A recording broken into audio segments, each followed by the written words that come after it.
I refuse to not be first. Do we do enough? Well, I never shut up about it. It must have been about 16, 17. We nicked their guilt rings. Right, the bouncer's guilt ring. This is no good for me. That's the reality. If you want the honest truth, and I see it every day.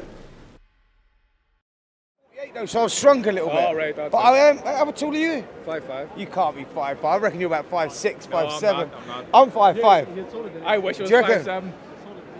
We're rolling, by the way. You're trying to get me Well, out. listen, let them be the judge. Who's taller? But I'll tell you. he's standing. No, on the hold on, right.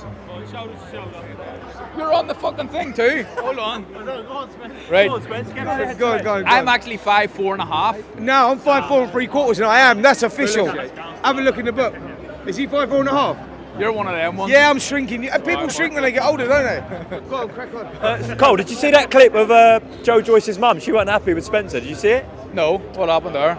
So, go on. Slap me. She wanted to slap me.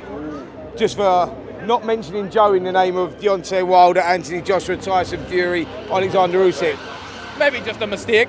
Is that all? No, it wasn't a mistake. I just never mentioned him. Not put him in that bracket with them boys.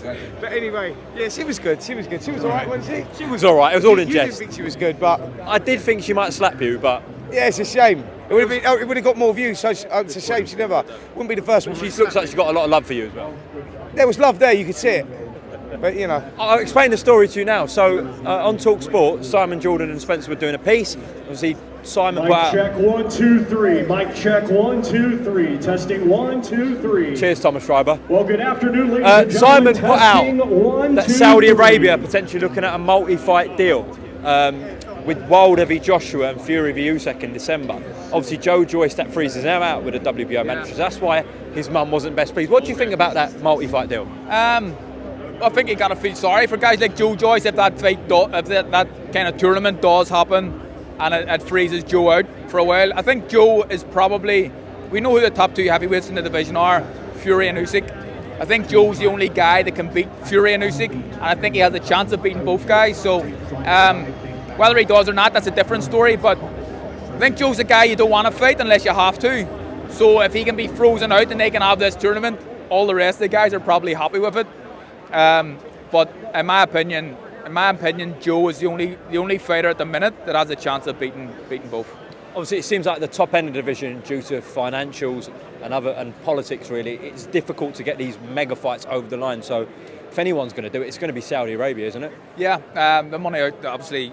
How can you put the two mega heavyweight fights? They're talking about in the same bill potentially. I don't know if that's true, but I can't see that happening. Well, it's cost a fortune, whatever. But look, I'll believe it when I see it anyway. Look, we've seen what happened with Fury and Usyk, and it fell apart, and no one was happy with that. So I'll believe it when I see it. But obviously, the whole world would be interested in that. And you got to feel sorry for guys like Joe if he doesn't get included. When does his shot come? He's not getting any younger, but he deserves a shot. He really does. What do you think about those two fights? We'll start with Wilder Joshua. How do you see that going?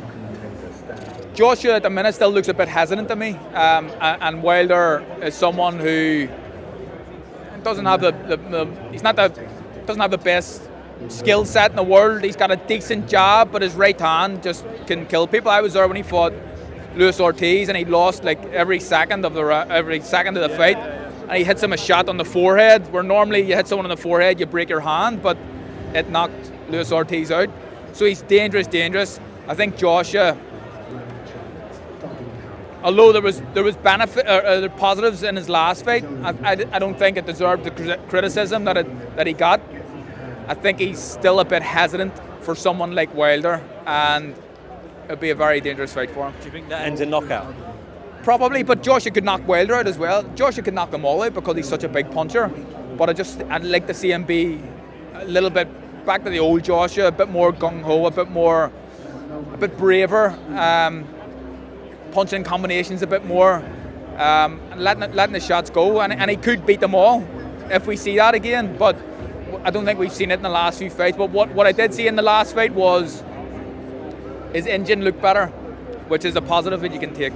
Just on this fight, Joyce and Zhang, I hear Zhang's team are not happy because Howard Foster, who's actually turned up at the weigh-in, is going to be in charge, and because of the Wardley stoppage the other night on the Joshua bill against Michael Coffey, obviously he's had previous with Froch and Groves as well. They're putting Have you seen that about Howard Foster? I haven't seen it.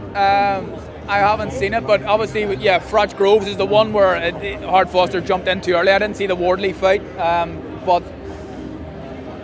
if you're Zhang's team, then you have probably a fair shout there because, you know, although there's not meant to be any bias shown, he's the home fighter, Joyce, and Joyce is the type of fighter who will have you in trouble.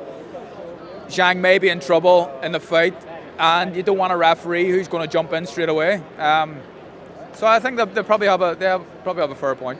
Quick couple of other things. Amir Khan's obviously made several points about his case that the amount of the substance, Osterin, was very low.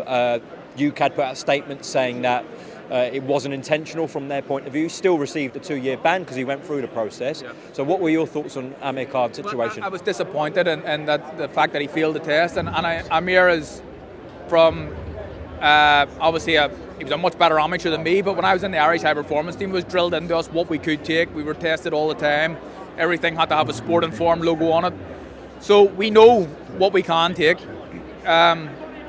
It looks like because he passed 2 tests, he failed one, then he passed another one, and because of the failed test in such a low amount, it looks like it was probably contamination of some sort. But that's still not good enough. And what should happen if you fail a test is you should get a ban. And although he's retired, he got a ban. So I think it was dealt with properly. But it looks like it was a mistake. But mistakes aren't good enough, and Amir knows that. Lastly, before you go live on BT Sport, are you and John Fury okay, Carl? I don't know. I haven't seen. Someone else asked me that. I haven't. I've seen John a few times since. We haven't spoke to each other, but look, obviously the Tommy Fury thing. I had an opinion on the fight, which I thought was going to be the case. I got it wrong. Tommy won the fight, but that was it. It was just an opinion. It was nothing else. No hard feelings to Tommy Fury or John Fury, and he's a father protecting his son, and it is what it is. But we haven't crossed paths again, really. Carl, thank you for your time. Speak soon. Top man, ledge, mate. I refuse to not be first. Do we do enough? Well, I never shut up about it. It must have been about 16, 17. We nicked their guilt rings. Right, the bouncer's guilt rings. This is no good for me. That's the reality. If you want the honest truth, and I see it every day,